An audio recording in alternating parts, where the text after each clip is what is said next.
Hi friends, చిలిపి కోడళ్లకు స్వాగతం. మన మీనా ముక్తేశ్వర్ గారు రచించిన చిలిపి కోడళ్ళు ధారావాహికల 56 భాగాలు చదువుకున్నాం కదా. ఈరోజు 57వ భాగంలోకి వెళ్ళిపోదాం. ఉమావడిలో కూర్చున్న చెర్రీని చూసి కన్నయ్య తను కూడా ఉమావడిలో కూర్చోవడానికి ప్రయత్నిస్తూ ఉన్నాడు. కన్నయ్య అల్లరికి మురిసిపోయింది ఉమ. చెర్రీని ఉష ఎత్తుకుంది. కన్నయ్య హాయిగా ఉమావడిలో కూర్చున్నాడు. 9 నెలలు వచ్చిన చెర్రీ కన్నయ్యను లాగి గోలగోల చేస్తున్నాడు. ప్రణతి స్టడీస్పై దృష్టి పెట్టింది. 11వ సంవత్సరం కూడా వచ్చేసింది. మేనమామగా గిరి భార్య తల్లిదండ్రులతో వచ్చి ఓనీలిచ్చి వెళ్ళారు. ఆ విషయానికి సుమ ఆనందంతో బాధపడింది. నిజంగా ఇలాంటప్పుడు అన్నదమ్ములు లేని వారికి ఎంతో బాధగా ఉంటుంది. రక్త సంబంధం, రాఖీ సంబంధం అంత గొప్పది. మరి ఉన్నవాళ్ళు కొందరు ఆనందాన్ని నిలబెట్టుకోలేకపోతున్నారు, లేని వాళ్ళు లేరే అని బాధపడుతున్నారు. నిజంగా కొన్ని రోజులు ఆ కుటుంబంలో ఉన్న గిరి ఎంతో తెలివితో ఉష గిరితో చెప్పడమే విషయాన్ని మేనమామ స్థానాన్ని పొంది చాలా గొప్పవాడు అయ్యాడు. మానసికంగా సుమ బాధపడుతున్నప్పుడు ఉష పక్కనే చేరి సుమను హత్తుకుంటూ ఆమె బాధను తగ్గించేశారు. ఉమకు తన పుట్టింటి వాళ్ళు గుర్తొచ్చి కన్నీటి పర్యంతం అయింది. ఉష ఆమెను ఓదార్చారు. జ్యోతి నీళ్లు పోసుకుంది అని సంతోషపడిపోయింది ఉష. రోజులు జరుగుతూ ఉన్నాయి. కన్నయ్యకు 3వ సంవత్సరం కూడా వచ్చేసింది. కన్నయ్యకు కూడా అక్షరాభ్యాసం ప్రభాకర్ గారి దంపతుల ఆధ్వర్యంలో చేశారు. వాతావరణంలో మార్పు వస్తుందని గమనించినప్పుడల్లా ప్రశాంతి గారు ఆ మార్పులు తట్టుకోవడానికి కషాయాలు పెట్టి ఇస్తూ ఉంటుంది అందరికీ. కన్నయ్య వాళ్ళ తాతగారి దగ్గర ఉండి కర్ర తిప్పడం నేర్చుకుంటున్నాడు. అప్పుడే ఉత్తేజ్ కొడుకు రవితేజకు చదువులో మార్కులు సరిగ్గా రావట్లేదని ట్యూషన్ పెట్టించారు. చైతన్య చదువులో మంచి తెలివితేటలు చూపిస్తున్నాడు. నెలలో 2 సార్లు అయినా నువ్వులు బెల్లం కలిపి ఉండలు చేసుకొని అందరూ తింటూ ఉంటారు. ప్రశాంతి గారు చేసిన అలవాటు అది. ప్రశాంతి నిలయం పైన 2 పెద్ద పెద్ద గదులు వేయించారు ప్రభాకర్ గారు. ఏదైనా ముందు చూపుతో ఆలోచించే చేస్తారు. గిరి భార్య జ్యోతికి 2 కవలలు పుట్టారు. 2 అమ్మాయిలే. ఉష తల్లిదండ్రుల ఆనందం అంతా ఇంత కాదు. ఒక పాప అచ్చం మేనత పోలికలతో పుట్టింది. ఇంకో పాప తండ్రిలాగా ఉంది. దేదీప్య, దీపిక అని పేర్లు పెట్టారు. బారసాల ఉత్సవానికి వెళ్ళారు ప్రభాకర్ గారి కుటుంబం మొత్తం. పిల్లలందరినీ కలిపి మంచి ఫోటోలు తీశాడు సుధీర్. గిరికి బావగారు అంటే గౌరవము, ప్రేమ పెరిగిపోయాయి. తన జీవితాన్ని చక్కపెట్టినందుకు ఆయన చూపించిన వ్యాపారం దినదిన ప్రవర్ధమానం చెంది బాగా లాభాలు వచ్చి ఇంకో 4 షాపులు కూడా వేసి వ్యాపారాన్ని బాగా పెంచేశాడు. ఇష్టమని పని అయితే ఎవరైనా తమ ప్రతిభ చూపించగలుగుతారు అని దానికి నిదర్శనం మన గిరి చూపించాడు. నిజంగా ఎంతో కష్టతరం అనిపించిన జీవితము ఒక్కొక్కసారి 1 సంవత్సరంలోనే మారిపోతుంది. దేవుడు ఒక తలుపు మూస్తే 2 తలుపులు తెరుస్తాడు అన్న మాట అక్షరాల నిజం. ఈ సత్యం తెలియక ఏదో సాధించలేకపోయామని, ప్రేమ విఫలమైందని జీవితాన్ని మధ్యలోనే అంతం చేసుకుంటూ ఉంటారు. అలాంటి పరిస్థితికి వెళ్ళిన గిరి ఈనాడు ఎక్కడ లేనని గిరులు ఎక్కి చూపించాడు. ఉష నాన్నగారు ఉషకు ఇద్దామనుకున్న స్థలము, షాపు కాగితాలు సుధీర్కి ఇవ్వబోయాడు. వద్దంటే వద్దన్నాడు సుధీర్.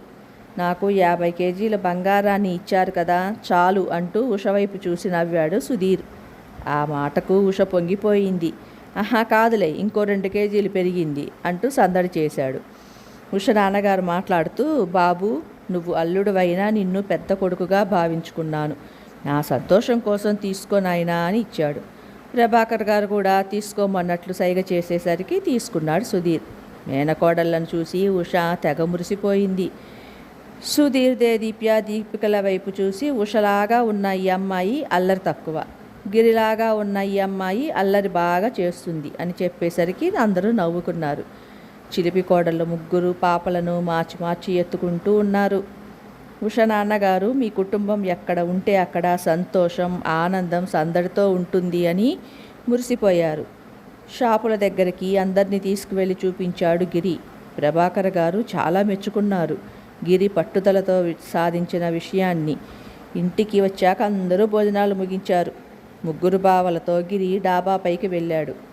గిరిని బాగా మెచ్చుకున్నారు 3. అంతా మీ చెలవే బావగారులు అని ఆనందపడ్డాడు గిరి. అమ్మ ఒక్కటే ఉంటుంది, ఇంక బయలుదేరదాం అన్నాడు ప్రభాకర్ గారు. ఉష నాన్నగారు మాట్లాడుతూ, రాబోయే కాలానికి మీ ఇంట్లో కాబోయే చిలిపి కోడళ్ళు వీళ్ళిద్దరూ అంటూ పాపాయిల్ని ఇద్దరిని చూపించి నవ్వారు. ఆ మాటలకు అందరూ నవ్వుకున్నారు. ఆ రోజు శుక్రవారం దశమి. ప్రణతి పెద్ద మనిషి అయింది. సుమకు కంగారు అనిపించి ఏడ్చేసింది. నిజమే, ప్రతి తల్లికి ఈ కంగారు బాధ తప్పదు. ఆడపిల్ల ఎదిగింది అంటే శరీరంలో మార్పులు, జీవితంలో రాబోయే మార్పులు, అవన్నీ ఒక లీలగా కళ్ళల్లో మెదిలి ప్రతి కన్నతల్లి కళ్ళు ఆనందంతోనూ బాధతోనూ కన్నీరవుతాయి. ప్రశాంతి గారు సుమను దగ్గరకు తీసుకున్నారు. ఎందుకమ్మా, ప్రతి ఆడపిల్ల అంతే, మనం కూడా అంతే కదా. అయినా మనమంతా ఉండగా ఏవేవో పిచ్చి ఆలోచనలు చేసి బాధపడకు. పెద్ద మనిషి అవ్వడమే పెళ్లి దాకా ఆలోచనలు వెళ్ళిపోతాయి కాసేపు. ఆ ఆలోచన సందిగ్ధం నుండి కోడలను బయటకు తీసుకువచ్చింది ప్రశాంతి. ఎందుకు అక్క, అందరూ ఆనందపడాల్సిన విషయం అంటూ సుమకు చెరో పక్క చేరి సందడి చేశారు చిలిపి కోడలిద్దరు. ఒక రకమైన ఉద్వేగానికి గురి అయిన ఉత్తేజ్ భుజాలపై చేతులు వేసి సుధీర్, అనంత్ చెరో పక్క చేరి పండుగ వాతావరణాన్ని తీసుకొచ్చారు. డాబా పైన వేసిన గదిలోనే ప్రణతిని ఉంచారు. ప్రశాంతి గారు కూడా మనవరాలికి తోడుగా అక్కడే ఉంది. 11 రోజులు అక్కడే గడపాలి మరి. ఆ రూములో ఏసీ బిగించారు అన్నదమ్ములు. ప్రణతికి ఏమేమి కావాలి అని అడిగి మరీ తీసుకొస్తున్నారు ప్రశాంతి గారు. ఆ సమయంలో ఆడపిల్లలకు పెట్టవలసిన బలవర్ధకమైన ఆహారాలను కోడళ్లతో చెప్పి చేయించారు. రాగుల పిట్టు తినను నానమ్మ అంటూ గారం చేస్తున్న ప్రణతికి ఆ మాట ఈ మాట చెప్పి చిన్నగా తినిపించేది ప్రశాంతి. ఇంటి మొత్తం ఎవరికి వారే ప్రణతిని చూసి మురిసిపోతూ ఉన్నారు. ప్రశాంతి గారు ఉమాదేవి చరిత్రను చదివి వినిపిస్తున్నారు ప్రణతికి. ఆ చరిత్రలో ఎన్నో గొప్ప విషయాలు ఉన్నాయి. ఆడపిల్లలకు ధైర్యం, పట్టుదల పెరుగుతాయి. కోడళ్ళు ముగ్గురు కూడా అలాంటి పరిస్థితుల్లో తాము అసలు ఇలాంటివేమీ తెలుసుకోలేకపోయాము అని అత్తగారి వైపు చూసి ఆశ్చర్యపోయారు. నిజంగా ఎన్నో విషయాలు తెలుసు తమ అత్తగారికి, తాము ఎంత అదృష్టవంతులమో అని మురిసిపోయారు. ప్రభాకర్ గారు చెప్పే గొప్ప గొప్ప విషయాలు విని ఆశ్చర్యపోయేది ప్రణతి. తాతగారికి నానమ్మ మీద ఉన్న ప్రేమను చూసి ఆశ్చర్యపడుతూ ఆనందపడేది. ఇప్పుడిప్పుడే కొత్త విషయాలు చూస్తూ ఉన్నట్లు ఉంది ప్రణతికి. ఆడపుట్టకకు అది ఒక వరం, పెద్ద మనిషి అవ్వడమే. ప్రతి విషయాన్ని అవగాహన చేసుకునే శక్తి అలవాటైపోతుంది. ప్రభాకర్ దంపతులు కిందకు వెళ్ళినప్పుడు కాసేపు తల్లిదండ్రులు తోడుగా ఉండేవారు ప్రణతికి. కాసేపు పెద్ద బాబాయ్ జంట, కాసేపు చిన్న బాబాయ్ జంట ఈ సందడి చేస్తూ ఎన్నో తెలుసుకోవాల్సిన విషయాలు అర్థమయ్యేలా చెప్పేవాళ్ళు. ప్రణతి తమ్ముళ్లను మిస్ అవుతుందని ఆమె గది ఉన్న వసారాలో పిల్లలతో ఆటలాడి పాటలు పాడి అల్లరి చేయించేవాడు సుధీర్. 9వ రోజు స్నానం చేయించారు ప్రశాంతి గారు మనవరాలకి. లంగా ఓణీలో బుట్ట బొమ్మలా ఉన్న ప్రణతిని చూసి మురిసిపోయారు అందరూ. అంతలోనే ఎదిగిపోయినట్లు కనపడతారు ఆడపిల్లలు. కొద్దిగా సిగ్గు కూడా అప్పటి నుంచే మొదలవుతూ ఉంటుంది ఆడపిల్లల్లో. అది చాలా అందంగా కనిపిస్తుంది చూసేవారికి. ఆనందంతో కళ్ళు చెమర్చాయి అందరికీ. వరాలమ్మ మునిమనవరాలను చూడాలని తెగ ఆరాటపడిపోతోంది. అది గొప్ప అందగత్త అవుతుంది, అలా ఉంటుంది ఇలా ఉంటుంది అనుకుంటూ తెగ మురిసిపోతోంది. ప్రశాంతి గారు అందరికీ చెప్పారు, ఇలాంటి విషయాలు ఫంక్షన్లు చేసి ఆర్భాటాలు చేసుకోవద్దు. మనకు మనమే చిన్న ఫంక్షన్ చేసుకుందాం అంతే. మారే రోజులను బట్టి ప్రతి విషయానికి జాగ్రత్తగా ఉండడం కనీస ధర్మం అని చెప్పారు. అందుకు అందరూ అంగీకరించారు. 11వ రోజున చిన్న ఫంక్షన్. ఆ రోజే చెర్రీ మొదటి పుట్టినరోజు వేడుక. ఉమ్మడి కుటుంబం కలిసి ఉండాలి, కానీ ఆనందంగా ప్రతిరోజు పండుగే. ప్రతి పండుగను వర్ణించుకుంటూ పోతే అంతు అనేది ఎక్కడా చిక్కదు. ఏంటి సుధీర్, ఇంకో బిడ్డ మన ఉమ్మడి కుటుంబానికి రావలసి ఉంది, ఏమిటి ఆలస్యం చేస్తున్నారు అంది ఉమా నవ్వుతూ. మా ప్రయత్నాలు మేము చేస్తూనే ఉన్నాము అక్క అంటూ నవ్వింది ఉష. ఆ మాటకు ముగ్గురు చిలిపి కోడళ్ళు అన్నలదమ్ములు నవ్వుకున్నారు. హడావిడి ప్రయత్నాలు కాదు, బలమైన ప్రయత్నం చేయండి అంటూ ఉష చెవిలో చెప్పింది ఉమ. అయ్యో అంటూ తమ ప్రయత్నాల గురించి చెప్పబోయిన ఉష మాటలకు అడ్డు వస్తూ వద్దు వద్దు సెన్సార్ అని నవ్వింది ఉమ. ప్రశాంతి గారు మనవరాల దగ్గర ఉంటూ ఏ విషయానికి ఎలా ఉండాలో, ఎలా జాగ్రత్తగా నడుచుకోవాలో, బయట ప్రపంచంలో ఎలా మసలాలో చిన్న చిన్న కథల రూపంలో చెబుతూ ఉంది. చిన్నప్పటి నుంచి నానమ్మ కథలకు, మాటలకు ఎంతో అభిమానం చూపుతుంది ప్రణతి. ప్రతి సమస్యను ఆమెకు చెప్పుకునే చొరవ ఏర్పరిచింది ప్రశాంతి గారు. ఆడపిల్లలకు ముఖ్యంగా అది చాలా అవసరం. బయట ఎలాంటి విషయమైనా ఇంట్లో ధైర్యంగా చెప్పగలిగే ధైర్యం ఆమెకు మొదటి నుంచి నూరిపోయాలి. నీ వెనుక మేమంతా ఉన్నాం అన్న భరోసా ఆమెకు కలిగించాలి.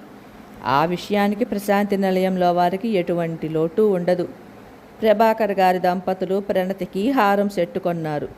చాలా బాగుంది. పచ్చలు, పగడాలు, ముత్యాలతో కలిగిన సెట్టు అది. గాజులు, జుమ్కీలు, మాటీలు, ఉంగరం, హారానికి సెట్టుగా వచ్చాయి. చాలా నచ్చాయి అందరికీ. ప్రశాంతి నిలయంలో ప్రణతి మహాలక్ష్మి స్థానాన్ని సంపాదించుకుంది. రేపటి రోజు పండుగకు అన్నీ సిద్ధం చేసుకుంటున్నారు. ప్రణతి ఫంక్షన్కి చెర్రీ పుట్టినరోజుకు ప్రశాంతి నిలయం పైనే చేయాలని నిర్ణయించుకున్నారు. ప్రశాంతి నిలయం పచ్చని మామిడాకుల తోరణాలు కట్టి బంతి, చామంతి పూలదండలతో అందంగా అలంకరించి ఉంది. సుమ తల్లిదండ్రులు వచ్చారు. అనుపమ దంపతులు బిడ్డతో వచ్చారు. మనవరాలికి పట్టుబట్టలు, నెక్లెస్ సెట్టు తీసుకొని వచ్చారు. సుమ తండ్రికి బాగా జబ్బు చేసి బాగుండకపోవడంతో అనుపమ దగ్గర ఉండి వైద్యం చేయించుకుంటున్నారు అన్న సంగతి చెప్పారు వాళ్ళు. సుమ తమకు ఎందుకు తెలియజేయలేదని బాధపడింది. అనుపమ వద్దన్నది తల్లి.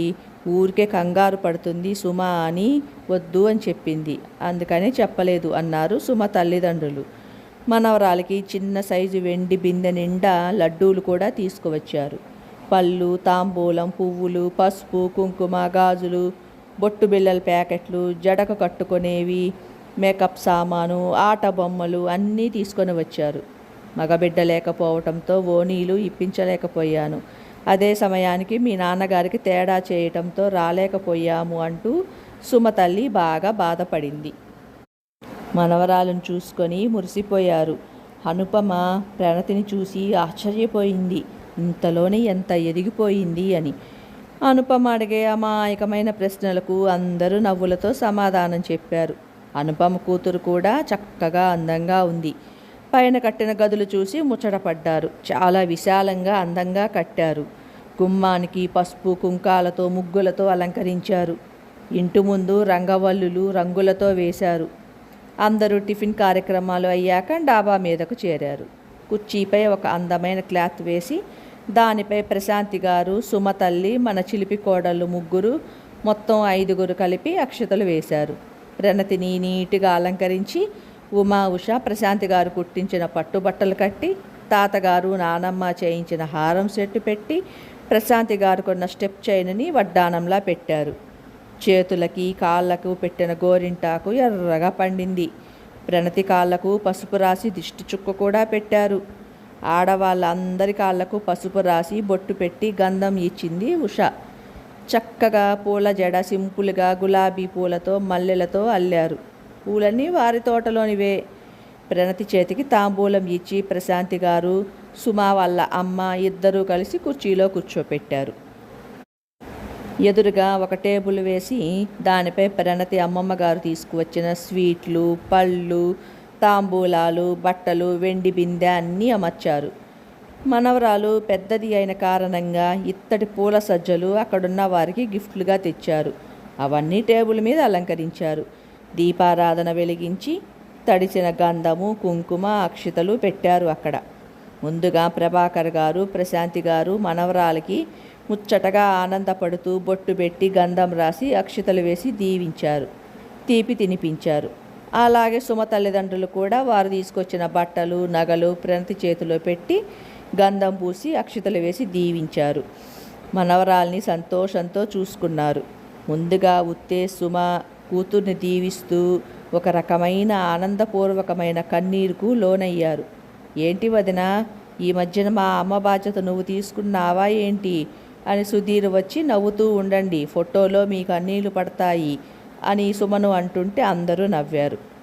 ఆ తర్వాత అనంత్, ఉమా ప్రణతిని మనస్ఫూర్తిగా ఆనందంగా ఆశీర్వదించారు. సుధీర్, ఉషా దంపతులు కూడా ప్రణతిని జోకులు వేసి నవ్విస్తూ ఆశీర్వదించారు. అనంత్ దంపతులు ప్రణతికి కాళ్ళ పట్టీలు చేయించారు. సుధీర్ దంపతులు వాచీ కొనిపెట్టారు. తరువాత ప్రణతి వెళ్ళి వాళ్ళ అమ్మమ్మ గారి బట్టలు వేసుకొని వారు తీసుకువచ్చిన నగలు పెట్టుకొని వచ్చింది. మళ్ళీ అందరూ ఆశీర్వదించారు. సుధీర్ చక్కగా అందంగా ప్రతి సన్నివేశాన్ని ఫోటోలు తీస్తున్నాడు.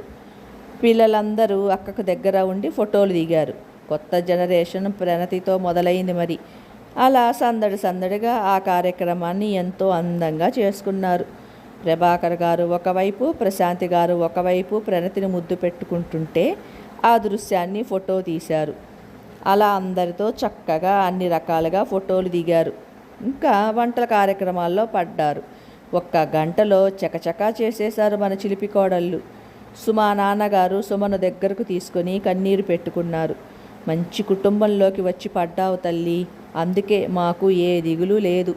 మీ అత్తగారు కన్న తల్లి కన్నా ఎక్కువ, అందుకనే మేము ధైర్యంగా ఉంటాము. తరచూ రాలేకపోతాము.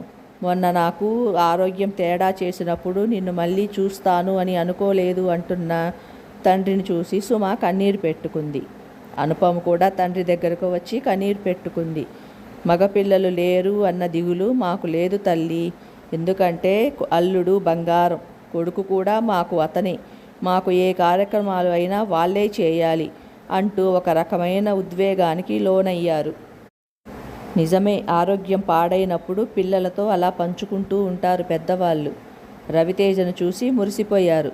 మగపిల్లవాడు లేని వాళ్లకు కూతురుకు పుట్టిన కొడుకును చూసి తెగ మురిసిపోతూ ఉంటారు. ఆడపిల్లలు మగపిల్లలు ఇద్దరూ ఉంటేనే ముద్దు.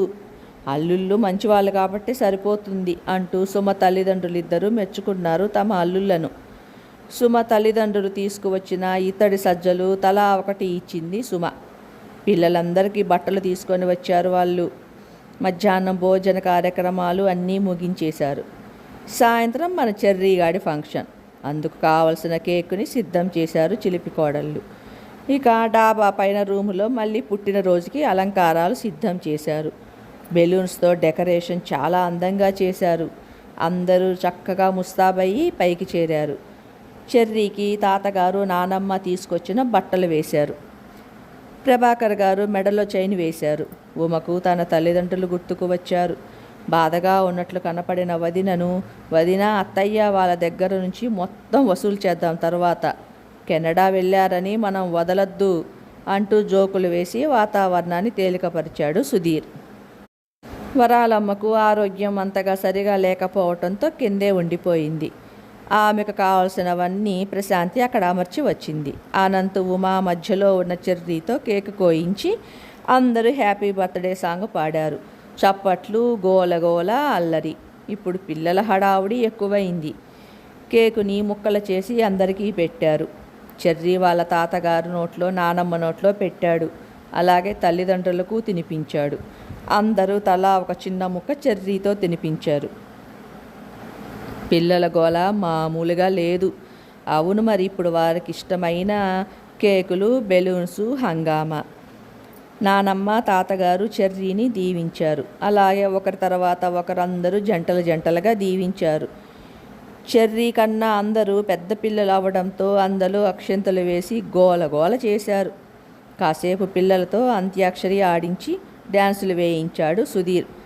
సాయంత్రం గారెలు, పాయసం, పులిహోరతో టిఫిన్లు చేశారు. అలా 2 ఫంక్షన్లు అందంగా జరిగాయి ప్రశాంతి నిలయంలో. సుమ తల్లిదండ్రులను, అక్క వాళ్ళను అందరినీ తోటకు తీసుకువెళ్ళి చూపించారు. సుమ తల్లిదండ్రులు, అనుపమ జంట అందరూ ఆశ్చర్యపోయారు. తోట అంత అందంగా ఉంది మరి. చుట్టూ పచ్చదనం, అన్ని రకాల కాయగూరలు, పండ్లు, పువ్వులు, అసలు లేనివే లేవు అక్కడ. గోమాత కూడా ఉందని మురిసిపోయారు. అప్పుడు చెప్పారు ప్రశాంతి గారు, మనకు వచ్చే పాలు, పువ్వులు, కూరగాయలు, పండ్లు మొత్తం ఇక్కడి నుంచే వస్తాయి అని. ఆ విషయం చాలా ఆనందం అనిపించింది అందరికీ. నిజమే, మరి ఎరువులు లేని ఆహారం దొరకడం కష్టం కదా. వడ్లు కూడా తమకు కావలసిన ఉంచుకొని మిగిలినవి అమ్మకానికి పంపిస్తామని చెప్పారు. ఈ సంవత్సరం బాగా లాభాలు కూడా వచ్చాయి అని చెప్పారు ప్రభాకర్ గారు. 5 ఏళ్ల నుండి గుట్టు చప్పుడు కాకుండా ఎంతో కష్టపడి ఇంత తోటను తమ మామగారు చేశారని గర్వంగా చెప్పింది సుమ తల్లిదండ్రులతో. తమకున్న స్థలాలు, కట్టించిన ఇల్లు అన్నీ చూపించారు. సుమ నాన్నగారు సుమ పేరున ఉన్న ఇల్లు, స్థలం కాగితాలు సుమకు ఇచ్చారు. ఆయన ఆరోగ్యం తేడా చేసినప్పుడు 2 కూతుర్లకు ఆస్తులు పంచారు. సుమ నాన్నగారితో ప్రభాకర్ గారు మాట్లాడుతూ మీ ఆరోగ్యం కాపాడుకోవాలి అంటూ ధైర్యం చెప్పి సలహాలు ఇచ్చారు. ఆ మాటలు ఆయనకు ఎంతో భరోసాని ఇచ్చాయి. అలా సుమ తల్లిదండ్రులు 2 రోజులు గడిపి వెళ్ళిపోయారు. అష్టలక్ష్ములు కొలువైన ప్రశాంతి నిలయాన్ని చూసి చాలా సంతోషంగా వెళ్ళారు సుమ తల్లిదండ్రులు. అవును మరి, ఆడపిల్లను ఇచ్చిన చోట వారి ఆనందాన్ని, దర్పాన్ని చూసి ఆనందపడి గర్వపడిపోతారు ఆడపిల్లల తల్లిదండ్రులు. ప్రతి ఆడపిల్ల తల్లిదండ్రులకు ఆడపిల్ల మంచి భర్త, మంచి కుటుంబం ఉన్న అత్తారిల్లు దొరకాలని కోరుకుంటారు కదా. ఆ విషయంలో ప్రశాంతి నిలయానికి కోడళ్ళగా వచ్చిన వారి తల్లిదండ్రులకు ఏ దిగులు, చింత లేదు. జరిగిన ఫంక్షన్స్, ఫోటోలు అన్నీ తీసి పంపించాడు సుధీర్ సాకేత్కి. అందరూ చూసి ఆనందించారు. కొంచెం దూరంగా ఉన్నందుకు బాధపడ్డారు. ఉమా అమ్మ వాళ్ళు ఉంటున్న ఇంటిని అద్దెలకు ఇచ్చిన ఇళ్లను ఒకసారి వెళ్ళి చూసి రమ్మని చెప్పారు ఉమ దంపతులకు. అలాగే అని చెప్పారు. రోజులు చకచకా జరిగిపోతున్నాయి. ఇదండి మన చిలిపి కోడల్లో 57వ భాగం. 58వ భాగంతో మరలా మీ ముందుకు వస్తాను. ఇది చిలిపి కోడలు ఎలా ఉంది ఫ్రెండ్స్, మీకు నచ్చిందా? మీకు నచ్చితే లైక్ చేయండి ఫ్రెండ్స్, షేర్ చేయండి. అలాగే మా ఛానల్ని సబ్స్క్రైబ్ చేసుకోండి. బాయ్.